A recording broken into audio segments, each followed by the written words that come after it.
Hi உறவுகளே, புளியங்குடி முப்பெருந்தேவர் பவானியம்மன் திருக்கோவில்ல இருந்து இப்போ உங்களுக்காக சின்ன சின்ன விஷயங்கள் இல்ல, பெரிய விஷயங்களை நடக்கக்கூடிய இடத்துல நல்ல விஷயங்கள் நடக்கக்கூடிய இடத்துக்கு நம்ம எப்பொழுதுமே போகணும். முன்னாடி இருக்க இந்த சாமி பவானி பத்திரகாளியம்மன். இந்த அம்மாவோட பெரிய நல்ல விஷயங்கள் என்ன அப்படின்னு பாத்தீங்கன்னா, ராகு காலத்துல மத்தியானம் 12 மணிக்கு அம்மாவுக்கு செவ்வரளி சாத்தி தீபம் ஏற்றி அவங்களை வழிபட்டு வரும் பொழுது நம்ம வீட்டுல இருக்கக்கூடிய பிரச்சனைகள், எதிரிகள் தொல்லைகள், குடும்பத்துல தேவையில்லாத சிக்கல்கள், அது மட்டும் இல்லாம மன உளைச்சல், நம்ம வேலை பார்க்குற இடத்துல அலுவலகத்துல நமக்கு தேவையில்லாத துன்பத்தை உருவாக்குவாங்க, அந்த மாதிரியான இடைஞ்சல், எதிரிகள், இது எல்லாமே சரியாகுது.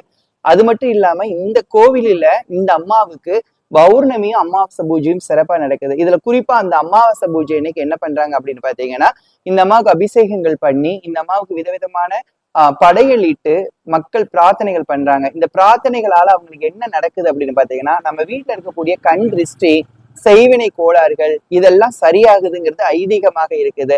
மக்கள் பல பேர் பல விதமான பிரச்சனைகளை எல்லாம் சரிப்படுத்தி இந்த பத்திரகாளி அம்மன் கொடுக்குறாங்க.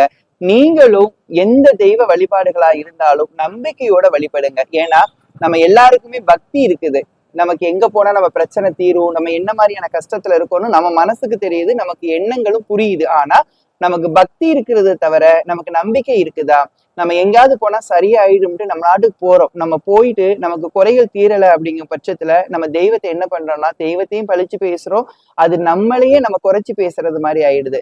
அப்ப நம்மளோட எண்ணங்கள் எப்பொழுதுமே நல்லா இருக்கும் பொழுது நமக்கு நல்ல விதமான நன்மைகள். அது மட்டும் கிடையாது, நிறைய பேர் சொல்லிட்டு இருக்காங்க, நைட்டு 12 மணி ஆயிடுச்சுன்னா சலங்க சத்தம் கேக்குது, அம்மா காளியம்மாளோட பந்த வாடைகள் வருது அப்படின்னு எல்லாரும் சொல்லி நிறைய மக்கள் பார்த்துட்டு போறாங்க. அந்த அளவுக்கு இந்த அம்மா அவ்வளவு சக்தி வாய்ந்த அம்மாவா இருக்காங்க.